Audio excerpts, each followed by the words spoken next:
Bonjour et bienvenue. Aujourd'hui, on plonge dans un texte assez étonnant qui date de 1916 de The Victorious Attitude d'Horizon Swett Marden. Bonjour. Oui, un texte centenaire, mais dont les idées sur, disons, la puissance de notre état d'esprit, résonnent encore étrangement. C'est ça, on va explorer un peu ça ensemble, voir comment ces notions de pensée positive, de foi, d'attitude mentale peuvent, selon lui, façonner notre réalité. Et la grande idée du livre, son accroche si on veut, c'est « penser que l'on peut, ça crée la force qui peut Carrément. Donc, notre attitude mentale ne serait pas juste passive. ». Non, pas du tout pour Marden. C'est une force active, créatrice. Il commence d'ailleurs par ce qu'il appelle « l'attitude victorieuse ». L'attitude victorieuse, qu'est-ce que c'est exactement? C'est l'idée de projeter le succès, d'agir, de se comporter même physiquement, comme si la victoire était déjà là, de rayonner une sorte d'optimisme, de confiance. D'accord. Donc, l'apparence, le comportement, ça influencerait notre propre confiance, mais aussi les autres. Précisément. Il dit que le doute, au contraire, c'est un traître. Ça mine l'efficacité avant même de commencer. Si on a l'air hésitant, on inspire la méfiance en quelque sorte. Il donne un exemple frappant, je crois, avec une bibliothèque. Oui, l'histoire de cette femme à la bibliothèque Athénéum de Boston.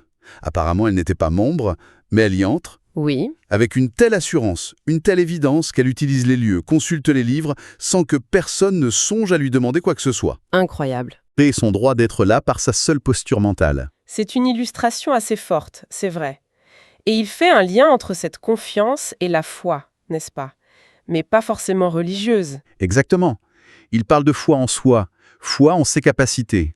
Et même, oui, foi en un plan plus large, en un certain ordre des choses. Pour lui, c'est cette conviction profonde qui est le moteur. Le moteur d'autres qualités. Oui, comme le courage, l'initiative. Il évoque Napoléon, qui croyait en son étoile. C'était ça, selon Marden, la source de son pouvoir initial. Sans cette foi, pas d'action décisive possible. Donc cette foi s'oppose directement au doute. Le doute qu'il décrit comme un vrai poison. Tout à fait. Le doute, ça paralyse. Ça tue l'initiative, ça nous empêche d'atteindre notre potentiel. Et pour combattre ça, il propose une autre idée forte, le pouvoir de l'idéal. L'idéal, c'est-à-dire? Se concentrer sur un but élevé, une vision noble de ce qu'on voudrait devenir ou accomplir. Il dit que ça nous façonne à l'image de cet idéal. Comment ça marcherait concrètement? Il a une image pour ça? Oui, il utilise une référence littéraire, une nouvelle de Hawthorne, Le grand visage de Pierre. C'est l'histoire d'un garçon, Ernest, qui vit près d'une montagne où la roche forme un visage noble. Ah oui. Et Ernest passe sa vie à contempler ce visage, à aspirer à ses qualités de sagesse, de bonté. Et à la fin, sans même s'en rendre compte. Il finit par lui ressembler. Exactement. Physiquement et moralement. L'idée, c'est qu'on devient ce qu'on admire, ce qu'on contemple le plus. C'est puissant comme idée. Et si notre esprit est façonné comme ça, Marden va encore plus loin, non? Il suggère qu'il peut attirer des choses vers lui. Oui, c'est le concept de l'esprit comme un aimant. C'est très proche de ce qu'on appelle aujourd'hui la loi de l'attraction, en fait. Ah, d'accord. Il dit que nos pensées dominantes, qu'elles soient positives ou négatives, attirent des circonstances similaires. Pensée pauvreté attire la pauvreté, pensée prospérité. Attire la prospérité. Il faut rejeter ce qu'il nomme la mentalité de l'hospice. C'est ça. C'est ça, ne pas se résigner au manque, mais cultiver activement une conscience d'abondance, même quand c'est difficile. Et il applique ça aussi à la santé? Tout à fait. Tenir fermement l'image mentale de la santé parfaite, même si on a des symptômes. Parce que le corps, selon lui, finit par refléter l'état d'esprit dominant. Et c'est là qu'intervient cette idée du subconscient qui travaille, même la nuit. Oui, notre secrétaire intérieur, comme vous disiez. Marden pense que nos dernières pensées avant de dormir sont cruciales. Elles donnent des instructions à notre subconscient pour la nuit. Il y a cette anecdote avec le professeur Agassi. Ah oui, fascinante. Ce biologiste qui butait sur l'identification d'un poisson fossile. L'image était floue dans la pierre. Il y pense intensément avant de dormir. Et?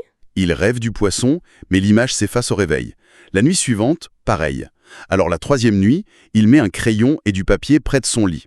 Et au milieu de la nuit, à moitié endormi, il se lève et dessine le fossile avec tous les détails manquants.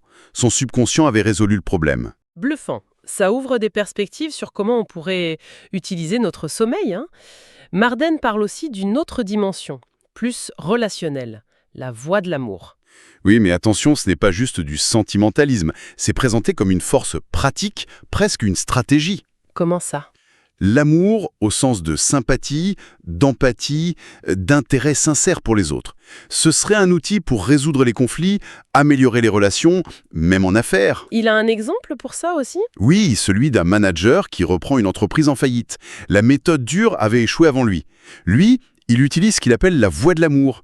Il s'intéresse vraiment à ses employés, à leurs problèmes, il crée un climat de confiance. Et Et ça marche. L'entreprise se redresse. C'est l'idée que l'empathie peut être plus efficace que la sévérité. Assez moderne pour 1916, non? oui, carrément. Et tout ça, ça mène à une idée d'unité à la fin. Oui, c'est un peu la conclusion. L'importance de se sentir connecté à quelque chose de plus grand. L'infini, Dieu, la source, peu importe le nom. Ce sentiment d'unité donnerait force et paix. Alors que se sentir séparé, isolé, ça engendre la peur, la faiblesse. Notre force viendrait de cette connexion. Donc, pour résumer ce texte de 1916, nos pensées, notre foi au sens large, nos idéaux, ce ne sont pas juste des états d'âme, ce sont de vraies forces créatrices. Exactement. Des leviers qui façonnent activement notre vie, notre succès, notre santé, nos relations. Et ce qui est frappant, c'est de voir à quel point ça préfigure des approches très actuelles, comme la psychologie positive, la PNL, tout le travail sur le mindset. C'est vrai. L'idée que l'esprit influence la matière, elle est plus pertinente que jamais finalement. Tout à fait. Suggère l'histoire d'Agassiz. Quelle puissance on pourrait débloquer en orientant consciemment notre esprit juste avant de dormir? Quelles instructions on pourrait donner à notre secrétaire intérieur pendant les nuits? Exactement. Quelle mission lui confier pendant ces heures silencieuses? Ça laisse songeur, n'est-ce pas? Absolument. Merci beaucoup pour cet échange passionnant. Merci à vous.